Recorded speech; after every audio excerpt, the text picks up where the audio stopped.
নমস্কার বন্ধুরা। তো দেখো রান্না করতে বসে গেছি। আজকে রান্না হবে, বাড়িতে আনা হয়েছে বড় বড় বাগদা চিংড়ি।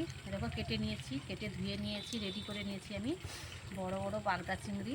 বড় বড় বাগদা চিংড়ি দিয়ে কি হবে, কি বলে, বাটি তরকারি করবো আর কি, মালাইকারি। মালাইকারি। তাই হোক, মালাইকারি করতে গেলে অনেক কিছু লাগে, তো আমিও অনেক কিছু দিয়ে করতে পারবো না, বাটি তরকারি মতো করে। দেখো এই যে পেঁয়াজ কুচি করেছি, পেঁয়াজ কুচি নিয়েছি, টমাটম আলু কুচি নিয়েছি, এখানে আছে আদা রসুনের বাটা, বাটিতে করে নিয়েছি, দিয়ে রান্না হবে। আর এই যে দেখতে পাচ্ছ সব কিছু রেডি করে নিয়েছি।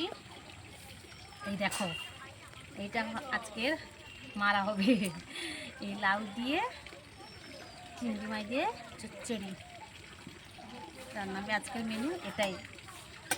তো বন্ধুরা, আজকে বাইরে রান্না করছি, গ্যাসে সব বরাবর গ্যাসে রান্না হয়, তো আজকে বাইরে রান্না করেছি।